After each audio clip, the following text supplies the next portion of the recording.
The Prairie Star Travel Mart looked warm and ordinary from the highway, but behind it, an 8-year-old boy was turning into ice. For 16 months, Mason Reed had lived under a guardian who looked like a savior in public and like a jailer at home. In the next 12 minutes, Hank Atlas Monroe would have to keep Mason awake long enough for an ambulance to arrive. But what happened before sunrise would expose a countdown already marked on a calendar, and it would pull 180 Hell's Angels into a town that had trained itself to look away. This is Mason and Atlas's story, and the ending will remind you that the gentlest help sometimes comes in the loudest leather. If you believe invisible kids deserve to be seen, hit subscribe right now. Comment, "I see you," and tell me where you're watching from. Because the more people who pay attention, the fewer Masons will freeze behind dumpsters. Now let me tell you how one stopped bike changed everything. Please, don't send me back. He'll smile, and they'll believe him. Mason Reed was 8 years old, pale under the parking lot lights, his lips tinged a bruised purple that made Atlas's stomach drop. Atlas had stopped at the Prairie Star Travel Mart outside Sundown Junction, North Dakota, for fuel and coffee. Nothing more. The neon sign promised hot food 24/7, like a guarantee the world was still decent. Behind the building, the wind cut down the alley like a blade. Atlas heard a faint tapping first. Tap, tap, pause. Like someone knocking on plastic with a weak hand, he followed it around the corner and saw what the shadows were hiding. A small body wedged against the dumpster's base, cardboard draped like a failed blanket, snow packed into the folds of a too-thin hoodie. Mason's shoes didn't match. One sneaker was missing its lace, the other had a split sole that gaped open when he tried to move. His sweatpants were soaked from the knee down, and his fingers, when they slipped out for a second, were pale at the tips, darkening toward the knuckles. Atlas crouched low, making himself smaller. "Hey, kid," he said, voice calm on purpose. "Look at me. Can you hear me?" Mason's eyes cracked open, dark brown, unfocused. He tried to speak, but the cold chewed the words into pieces. Atlas touched 2 fingers to the boy's neck. The pulse was there, but slow and slipping. Atlas didn't need a thermometer to know what he was seeing. He shrugged off his riding jacket, blocked the wind with it, then slid one arm under Mason's shoulders and the other under his knees. Mason weighed almost nothing. That was the moment Atlas stopped thinking about gas and roads and started thinking about one thing only: heat. "Stay with me," Atlas said. "Give me 60 seconds. That's all I need." He carried Mason to the front doors. The bell chimed. 3 bright notes, too cheerful for what was happening. Ding, ding, ding. Warm air spilled over Mason's face, and Atlas felt the boy's shiver spike like a last protest. Inside, the travel mart smelled like burnt coffee, fryer grease, and wet winter boots. A cashier in a beanie looked up, half asleep, then saw Mason's color and snapped fully awake. "Call 911, Atlas said, steady. "Tell them it's a child with hypothermia." The cashier hesitated, eyes flicking to the Hell's Angels patch. I can't." "You can," Atlas said. Not loud. Certain. "And you will." The cashier grabbed the phone. Atlas lowered Mason onto the bench by the space heater and wrapped a silver emergency blanket around him.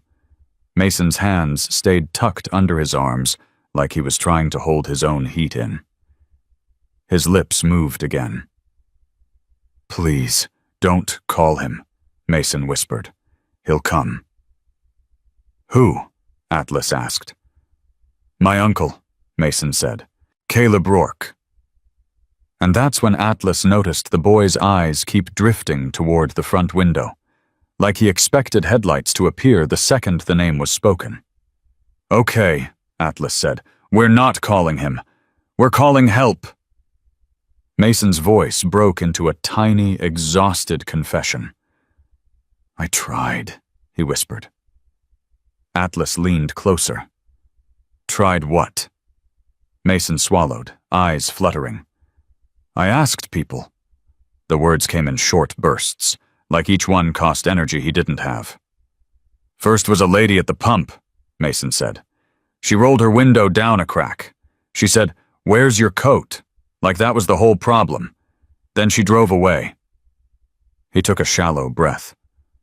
"A truck driver said he didn't want trouble. He said, 'Kid, I got my own stuff.'" Another breath. "A security guy told me to leave the property. He said if I stayed, he'd call the cops on me." Mason's eyes closed for a full second. Atlas felt his own heart hammer harder. "And the last one," Mason whispered, "was a man with a charity hat. He said I should pray. He said the county has rules and I need to go through the right steps." Mason's mouth trembled. "Then he bought coffee and looked at me like I was trying to steal it." Atlas didn't comment because anything he said would either be too small or too angry. Instead, he watched Mason's fingers twitch toward something on his chest. Atlas followed the movement and saw a tiny brass compass keychain on a frayed cord. The glass was scratched. The needle stuck and wobbled like it couldn't find north. On the back, 2 initials were carved crudely: J+L. Mason touched it twice, like checking that a piece of his old life still existed. "What's that?" Atlas asked softly. "My mom," Mason whispered. "She gave it to me." Atlas filed that away, because the way Mason touched it wasn't like a toy. It was like proof. Outside, the wind hit the windows in gusts. Inside, the clock above the lotto machine ticked louder than it should have. Atlas watched Mason's eyes droop and forced his voice gentle but firm. "Eyes on me," Atlas said. "You can rest later. Right now you listen." The EMTs arrived fast, 6 minutes, maybe 7. The older one, a woman with gray hair tucked under her cap, pressed a thermometer under Mason's tongue, then exhaled through her nose. 90.9, she said. "We're on the edge here. If he goes under 90, his heart can decide it's done. We need to start active warming now." There was the countdown. Not dramatic. Medical. Real. They lifted Mason onto the stretcher, careful with his hands and feet. Mason's eyes found Atlas's face, panicked. Atlas put a large hand on the stretcher rail. "I'm right here," he said. "You keep breathing. I keep my position. Deal?" Mason's eyelids fluttered. A tiny nod. As the ambulance doors shut, Atlas caught the cashier staring. Pale. "Did you see him earlier?" Atlas asked. The cashier's throat bobbed. "He was by the pumps," he admitted. "But I thought he was with someone." Atlas didn't argue. He didn't shame him. But he didn't forget either. Because that cashier would become one of the guilty witnesses later, the kind who didn't mean to fail a child, but did. Atlas rode behind the ambulance through blowing snow to St. Bridget Medical Center in Grand Forks. In the ER bay, the air smelled like disinfectant and warm plastic, and machines beeped like patient metronomes. Dr. Priya Anand listened to the EMT report, looked at Mason's weight, his bruising, his skin color, and her expression shifted from concern to certainty. "This is not one bad decision," she said quietly. "This is a pattern." They cut Mason's wet clothes away. Atlas turned his head, but he still saw enough. Ribs too visible, a fading ring bruise at the wrist, frost-nipped toes that made Dr. Anand's mouth flatten. In the hallway, Dr. Anand faced Atlas. "You got him here with minutes," she said. "Another 10 or 15, and we'd be discussing organ damage. You understand me?" Atlas nodded, throat tight. "How do I keep him safe?" he asked. "Right now," she said. "You keep anyone from walking out with him without a court order." Atlas stepped into a quiet alcove, pulled out his phone, and called the one person who could turn a single biker into a wall of witnesses. The line picked up on the second ring. "Deacon, it's Atlas. I need every brother within 200 miles at St. Bridget Medical Center. Now!" For a beat, Atlas heard only the hum of fluorescent lights and the distant squeak of a cart. "What's going on?" "8-year-old boy, found freezing behind a dumpster. He's terrified of his guardian.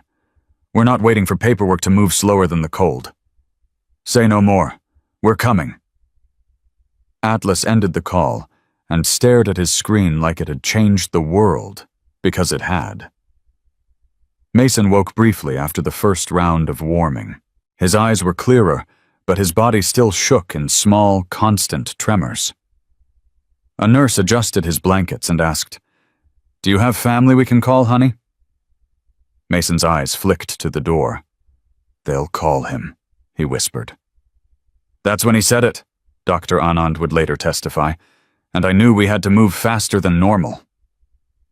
Chalk arrived before dawn, because Chalk always did.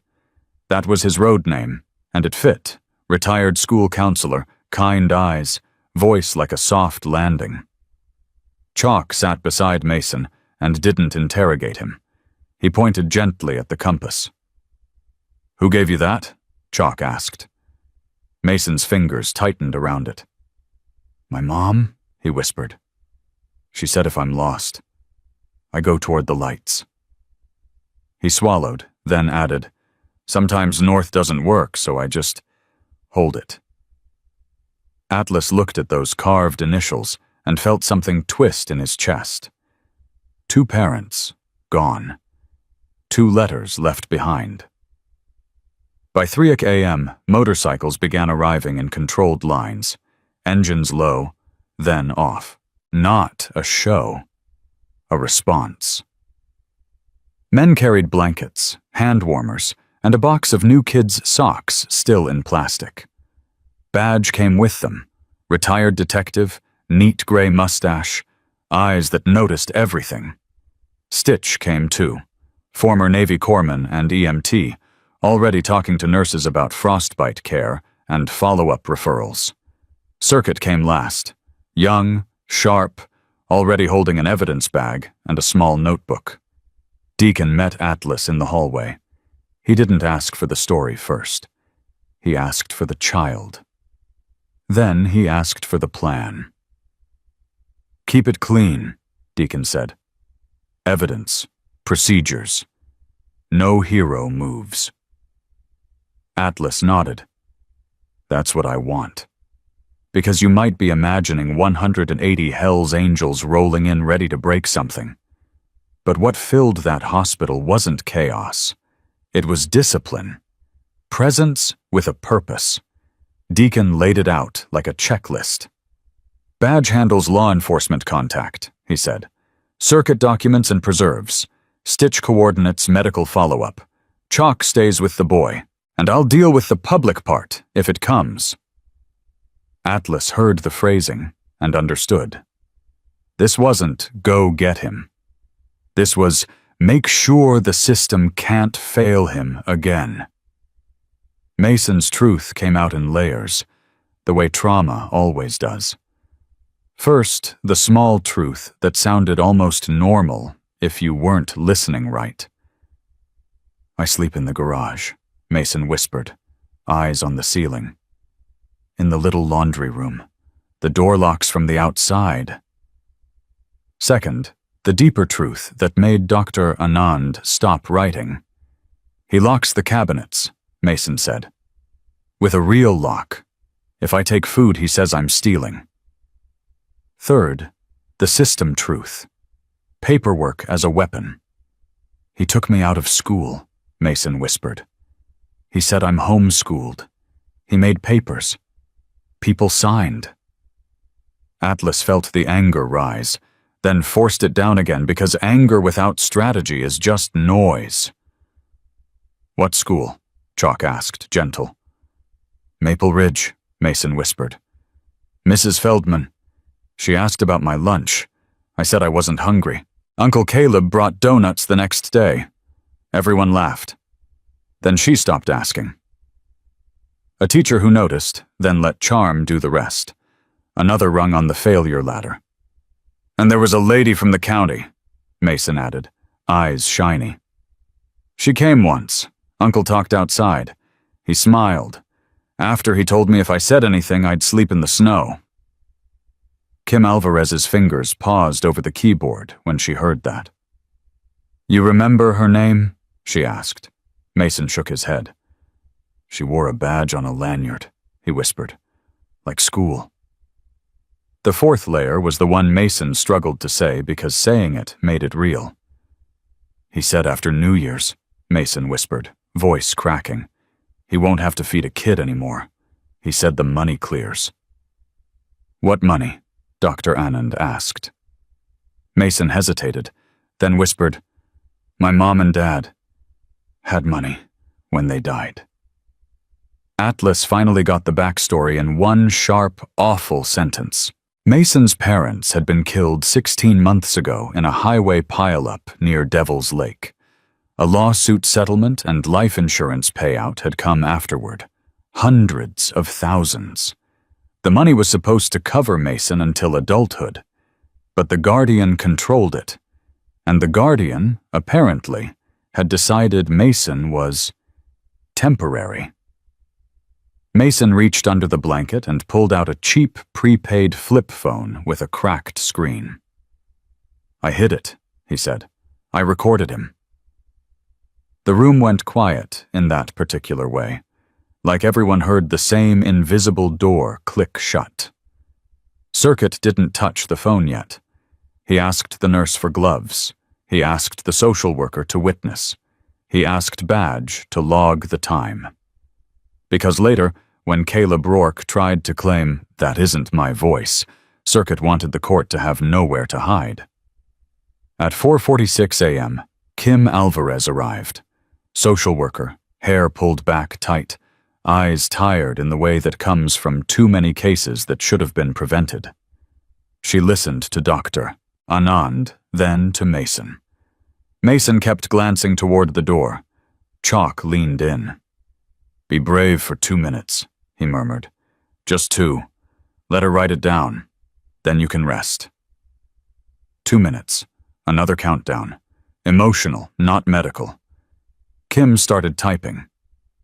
Emergency protective hold, she said quietly.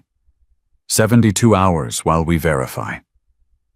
72 hours could be a lifetime, or a gap a predator could squeeze through. And that's when the nurse leaned into the hallway and said the sentence that made every man in leather shift his weight. Someone is here asking for him. Atlas turned.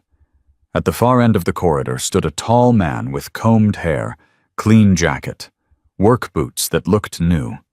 His smile was ready, practiced, almost friendly. He held a paper bag like he'd brought breakfast and concern. Caleb Rourke. I'm Mason's uncle, he called out, voice warm enough to melt suspicion.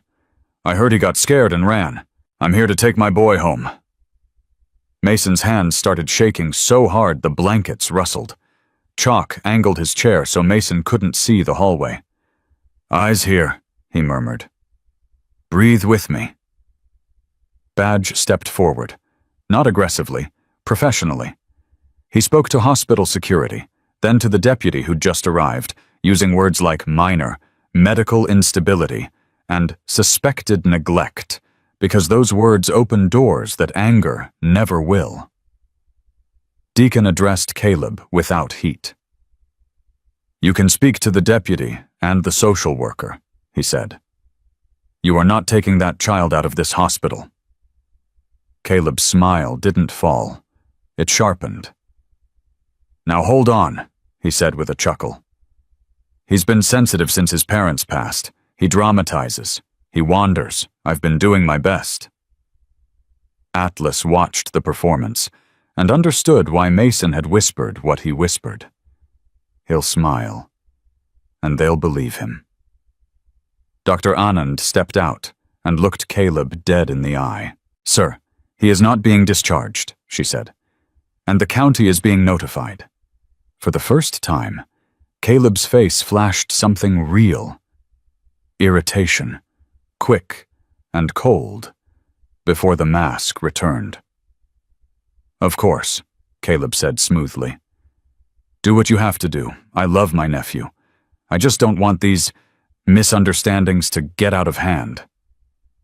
Mason's fingers clamped around his compass like it was the only solid thing left in the universe. Kim Alvarez held up the printed hold paperwork. "This is active now," she told the deputy. "He stays." The deputy nodded and turned to Caleb. "Sir, where does the child sleep?" Caleb spread his hands. "He has a room," he said. "We're renovating." "What room?" the deputy asked. Caleb hesitated a fraction too long. "In the garage," he said. "It's fine. It's heated." Stitch, standing nearby, didn't speak. He just looked at Dr. Anand's notes, then at Caleb, and his silence said everything. Sometimes the strongest moment is not a punch.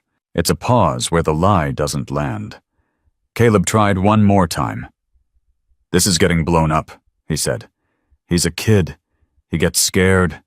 He makes things sound worse." Mason's voice came from behind the door, small but steady, aimed at Atlas like a lifeline. "He circled the date," Mason whispered. "He said, 'After the ball drops.'" Atlas felt Deacon's hand settle on his shoulder, heavy and calm. "We heard you," Deacon murmured. "And you're not going back." If you believe a child's fear should count as evidence, comment "I believe kids" and subscribe. Because when the sun came up, Atlas and Badge were going to County Road 12 with daylight, warrants, and a recording in an evidence bag. And what they were going to find behind that garage door would prove Mason wasn't the first. Before sunrise, the hospital parking lot began to fill with a sound that didn't belong to winter. At first it was a low rumble out on the access road, so distant it felt like thunder trapped under the snow clouds. Then headlights appeared. Then rows of them. Motorcycles rolled in with disciplined spacing, tires crunching on salt and slush. The roar swelled, steady, synchronized, until it seemed to press against the hospital walls. And then, almost together, the engines cut. The silence afterward was so complete, Atlas could hear the automatic doors sigh open, the squeak of a nurse's shoes, and the steady beep, beep, beep of a monitor somewhere behind glass.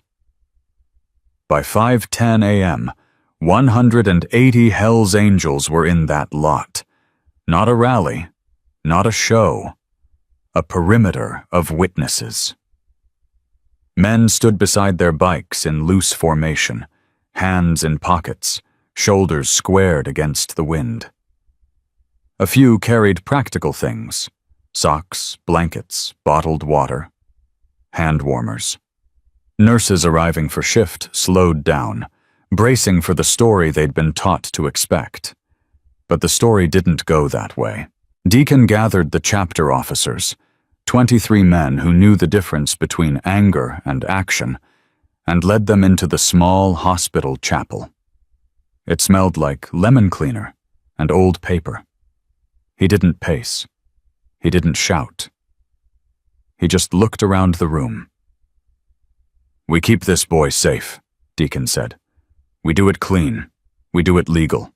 We don't give anyone an excuse to hand him back. All in favor?" For a moment, nothing. Just the tick of the wall clock and the soft hiss of a vent. Then hands rose, every single one. No debate, no hesitation. 23 men voting unanimously to protect a child they'd met hours ago. Badge walked out with Atlas and Circuit already moving into procedure. "We need paper," Badge said. "Not feelings. Paper." Sheriff Lyle Keenan met them in a cramped office off the ER, the kind of room that always smelled like stale coffee and printer toner. He glanced at the patches, then at Dr. Anand's notes, then at the sealed evidence bag in Circuit's hand. "I'm not looking for trouble," Keenan said. "Neither are we," Badge replied. "We're looking for the truth while the kid's still alive." Kim Alvarez slid a form across the desk. "Protective hold is active," she said, "but he has guardianship. He'll push hard. We need an emergency custody order and a search warrant." Circuit kept his voice flat. "We have a recording, medical documentation, and the child's statement." Dr. Anand didn't soften her assessment. "This isn't a runaway," she said. "This is neglect with exposure injury and chronic malnutrition." Keenan exhaled once. "Get me the affidavit," he said. "I'll wake the on-call judge." And that's when Atlas understood the real enemy wasn't Caleb Rourke's temper. It was time. Because every minute the system moved at normal speed was another minute Caleb could rewrite the narrative. At 5:42 a.m., Circuit duplicated the audio in a secure room with hospital security as witness, time-stamped it, and logged chain of custody. He didn't do it for drama. He did it because later, Caleb would claim it was edited, planted, or stolen. At 6:07 a.m., Judge Marlene Oakes signed the emergency custody order on a video call, glasses low on her nose as she scanned the affidavit. "Child remains in protective custody," she ruled. "No guardian contact. Warrant granted for the residence, limited to evidence of confinement, neglect, and financial exploitation tied to guardianship accounts." Paper. The kind that kept children from disappearing. Mason woke again a few minutes later, eyes clearer but still glassy with fatigue. Chalk was there immediately, voice like a blanket. "You're doing good," Chalk told him. "Your body's warming up. You're safe." Mason's fingers found the compass keychain under the blanket and touched the scratched glass twice. The stuck needle trembled. "He'll say I lie," Mason whispered. Atlas leaned in. "Then we'll use facts," he said. "Facts don't care about smiles." Mason swallowed. "He hums," he whispered, "when he's mad." That small, ordinary detail told Atlas everything about the kind of man they were dealing with. By 7:03 a.m., the search team was set. Sheriff Keenan, Deputy Rena Holt, a county investigator from Family Services named Tessa Brandt, and Badge as a civilian consultant because Keenan didn't want to miss anything. Atlas rode with them as the reporting party Mason had trusted first. Deacon kept the brothers at the hospital, rotating in pairs near entrances, no blocking doors, no arguments, just quiet presence, because witnesses can't be brushed aside. The convoy rolled out under a pewter sky, tires hissing on wet asphalt. They passed Maple Ridge Elementary, dark and silent, and Atlas wondered how many mornings Mason had walked in hungry and still said, "Yes, ma'am," like it would protect him. What Atlas didn't know was the school had helped make Mason invisible. They reached 611 County Road 12 at 7:28 a.m., a ranch house with a detached garage and a long drive lined with snowdrifts. Normal from the outside. Ordinary. Deputy Holt knocked. The door opened on warmth and the smell of butter. Caleb Rourke stood there in flannel pajama pants, spatula in hand. A little radio played old country softly from the kitchen. He looked freshly groomed, like he'd been waiting to be seen. He smiled, easy as sunrise.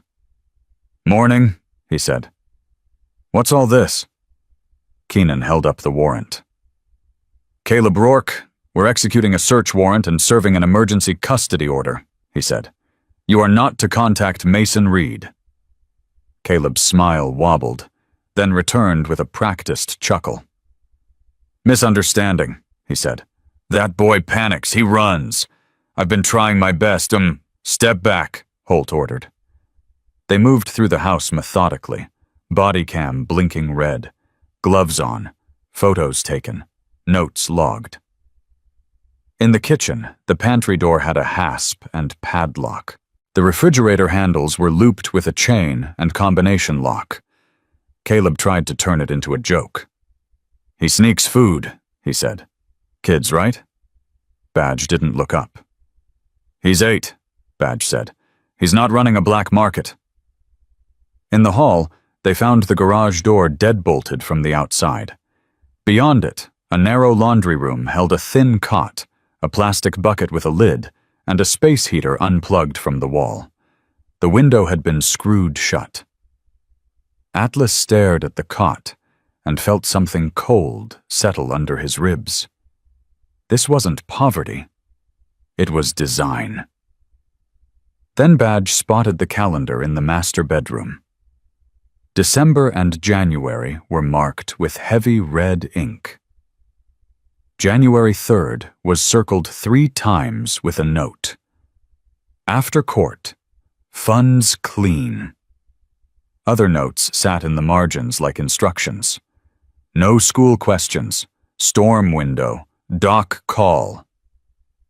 Caleb's mask slipped. "You can't use scribbles as proof," he snapped. Keenan turned, voice flat. "You want to explain the locked food?" he asked. Caleb's jaw flexed. "You don't understand," he said, sharper now. "I'm the one raising him." Tessa Brandt opened a desk drawer and went still. "Sheriff," she said quietly, "there's trust paperwork here." A folder labeled Mason, legal-held bank statements, showing a trust that started at $312,400.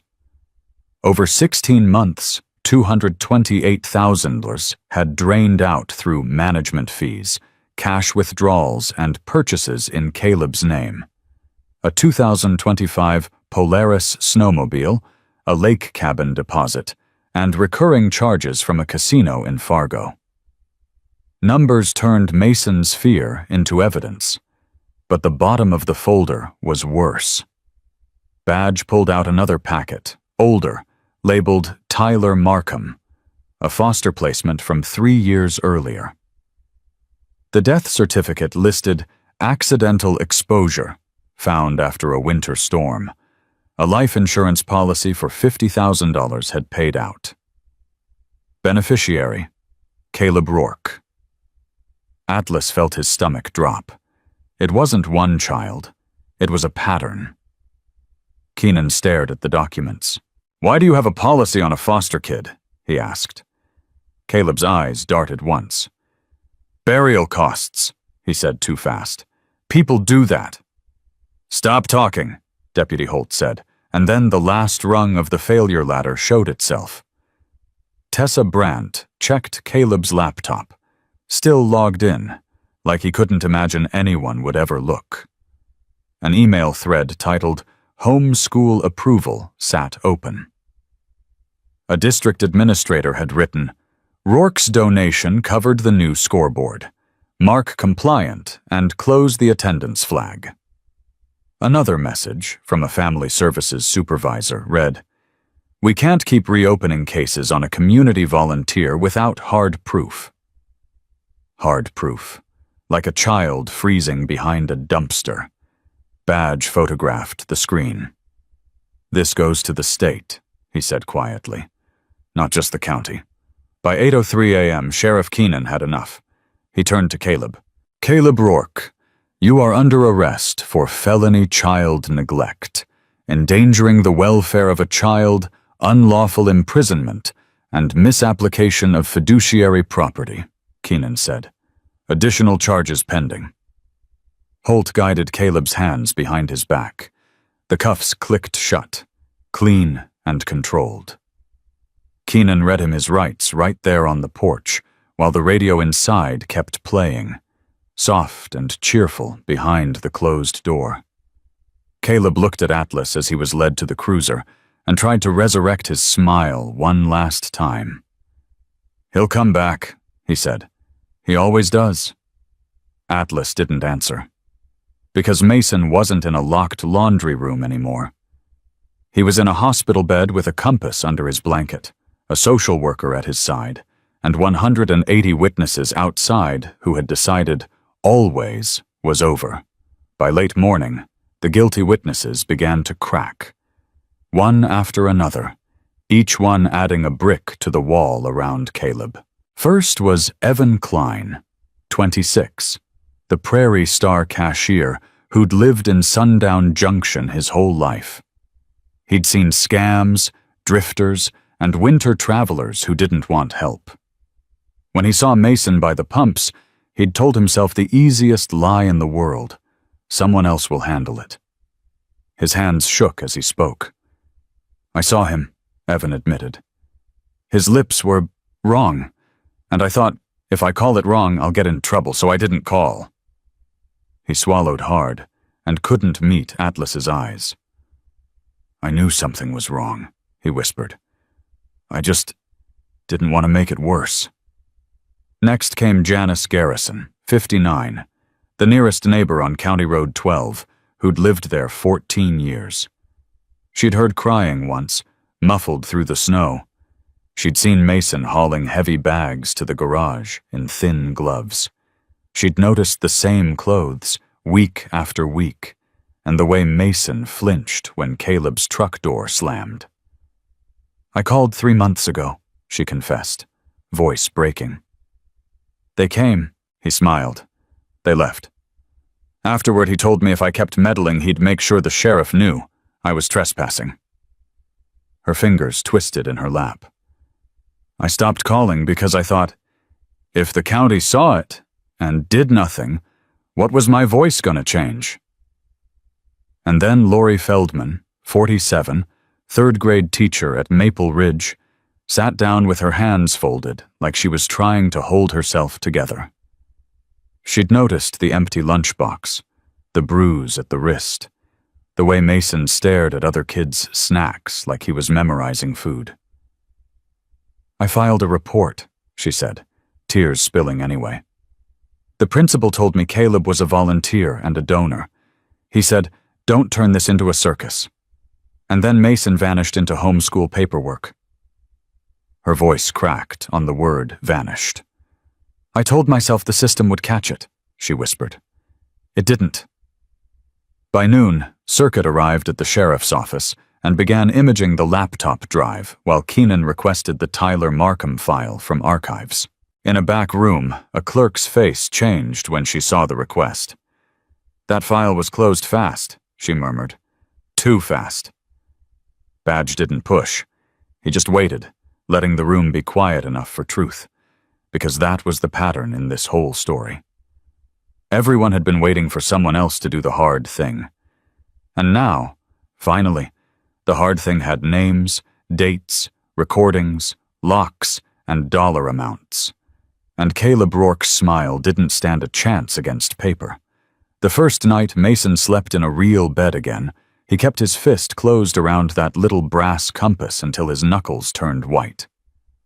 Nurse Haley had tried twice to ease it from his hand so she could check his fingers, but Mason's eyes would snap open, wild and pleading, like the compass was the only thing stopping the world from sliding backward. So Chalk found a softer way.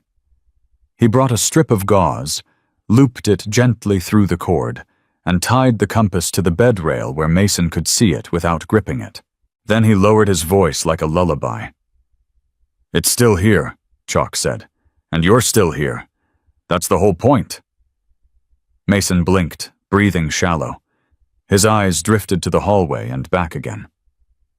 Atlas sat in the chair by the window and didn't pretend he wasn't tired. His gloves were still damp from the ride. His shoulders still carried the weight of the alley behind the travel mart. But he stayed. Because Mason had looked at him first. And that mattered. Over the next 48 hours, the story became paperwork. Not because anyone wanted it to be cold and clinical, but because paperwork is the language the system understands. Kim Alvarez filed the emergency petition for continued custody, attaching Dr.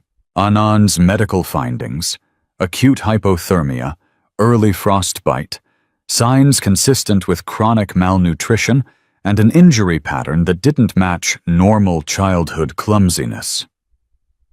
Stitch spoke with the nurses about rewarming protocols and long-term care, and he made sure the discharge notes didn't downplay anything. He knew exactly how a sloppy sentence could get used later.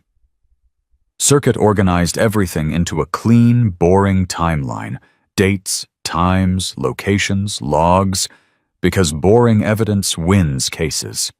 And Badge, in his calm, retired detective voice, made sure Sheriff Keenan's team asked the right questions in the right order so the case wouldn't collapse under technical mistakes. Caleb Rourke tried to claw back control immediately. From the county jail, he demanded a phone call to check on his nephew. He complained to the sheriff about harassment and public humiliation. He claimed the Hells Angels were intimidating the staff. Deacon didn't raise his voice once. He met with hospital administration, showed them the custody order, then offered a written agreement. Brothers would remain off property unless asked, and those on site would comply with security requests, no exceptions. Presence without pressure. Support without spectacle. It disarmed the fear people expected to feel. And it kept Mason from becoming a headline instead of a child. At the first court hearing, Judge Oakes looked down over her glasses and asked one simple question. Where was the child sleeping?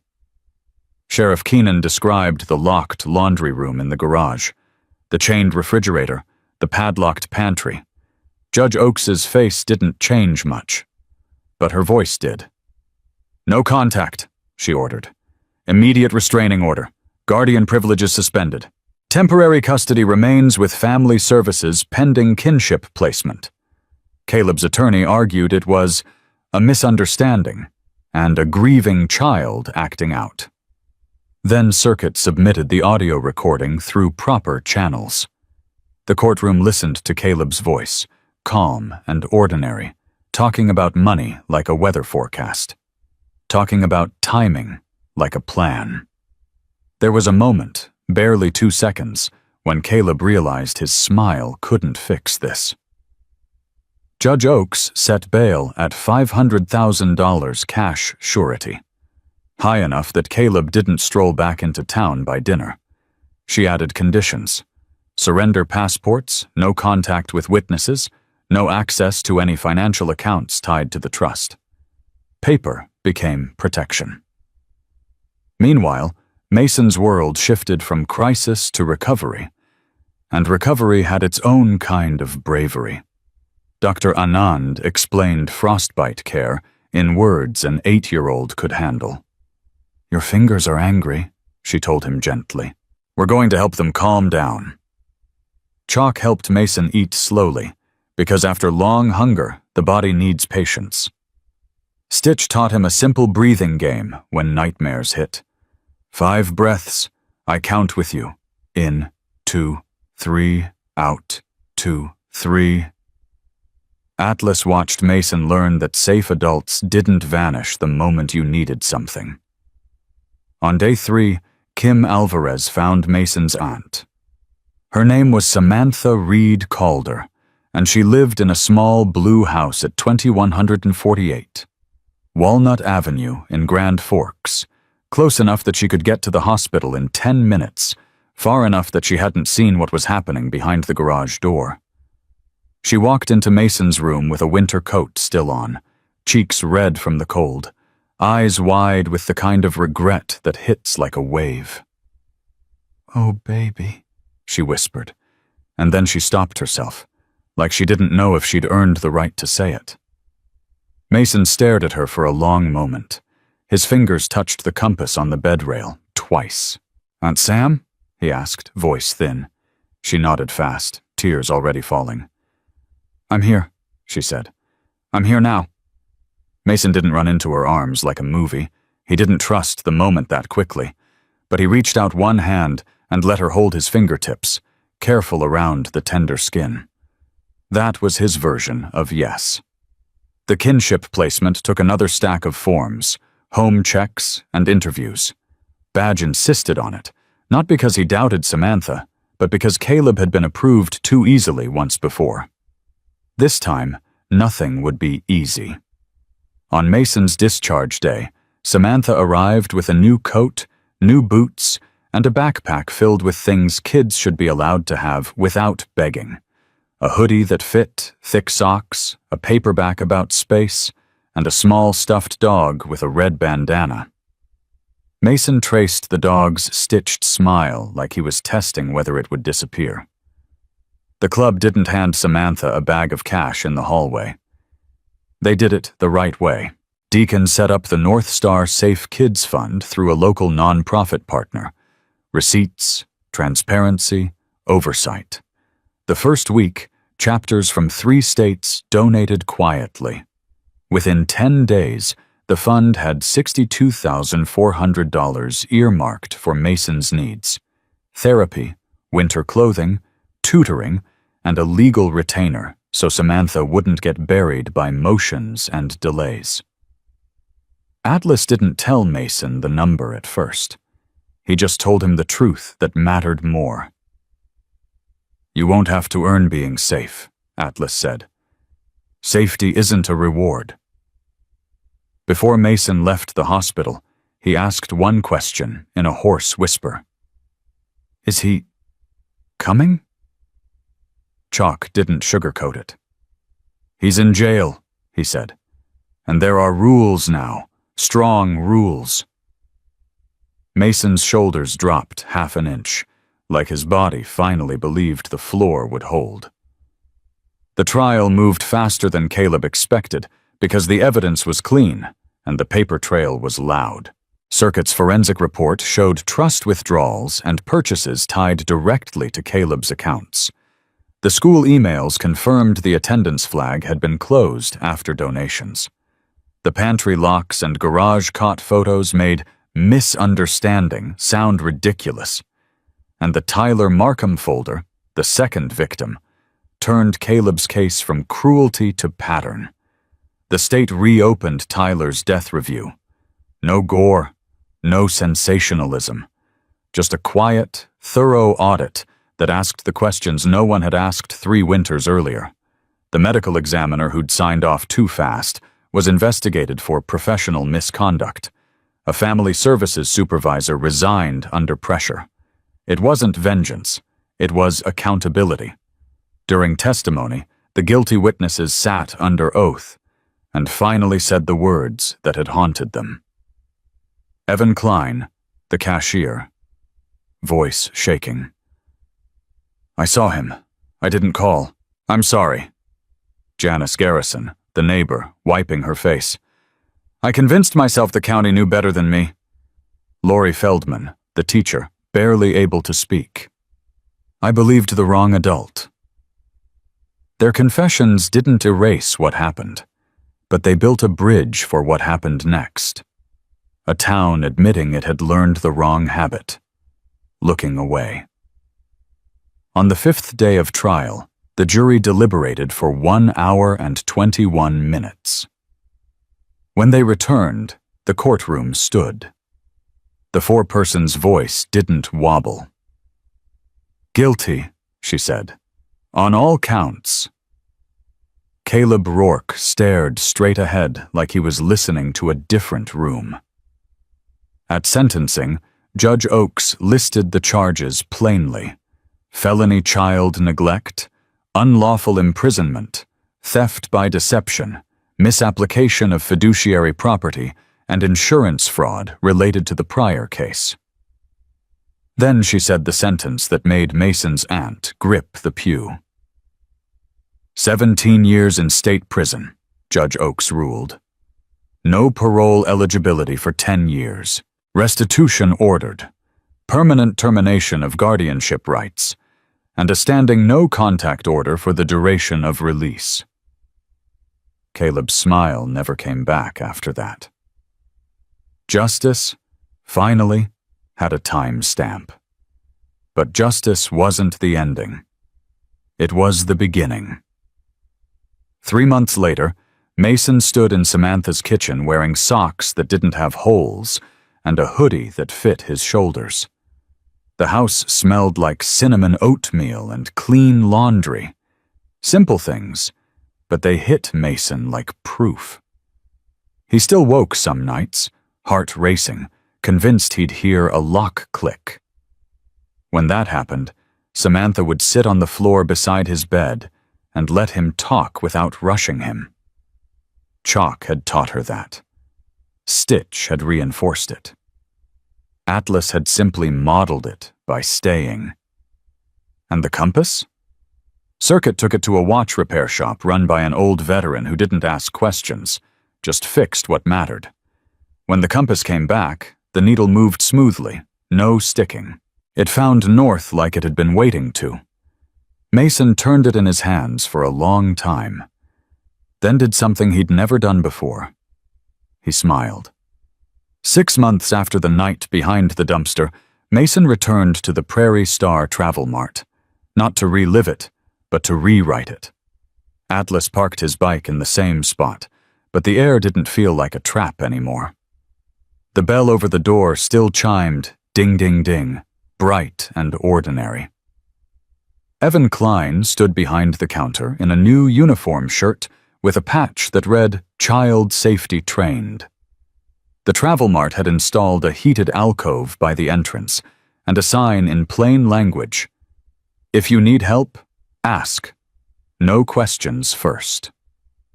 Evan came around the counter slowly, respectful. Hey, Mason, he said, voice thick. I'm glad you're here. Mason held his repaired compass up, the needle steady. I'm not lost, he said. Evan nodded, tears in his eyes. No, you're not. That same month, Maple Ridge Elementary implemented a new policy. No homeschool approval without a private child interview and a documented home visit. The district partnered with Family Services for unannounced check-ins.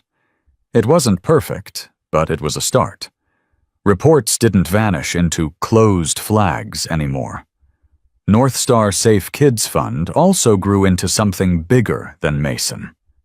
In its first year, it raised $104,800 and funded therapy and winter gear for 14 at-risk kids across 2 counties.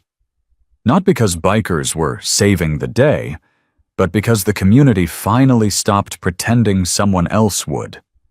And on Mason's 9th birthday, the clubhouse didn't throw a wild party. They kept it simple, because Mason liked simple. A cake with chocolate frosting, a small plastic compass on top pointing north, a line of brothers in leather who stood back until Mason walked up first. Atlas handed him a small framed photo Samantha had found in a box. Mason's parents at a lake, laughing, sunlight on their faces. Beneath it, in neat letters, were the same initials carved into Mason's old compass cord. J+L. Mason stared, throat working. They loved you before you could remember, Atlas said. And that love still counts. Mason took a breath and looked up at Deacon, then at Chalk, then at Stitch, then at Circuit, then at Badge. He didn't say a long speech. He just said, "Thank you for not leaving." And if you're listening to this and thinking this story is about bikers, patches, or roaring engines, it's not. It's about a child who did an adult thing. He walked toward the lights when every instinct told him the world wouldn't care. It's about how easy it is for decent people to choose comfort over responsibility. A window rolled up, a door closed, a report filed and forgotten. And it's about what happens when someone decides to do the hard thing the right way, not with fists, with presence, paper, patience, proof.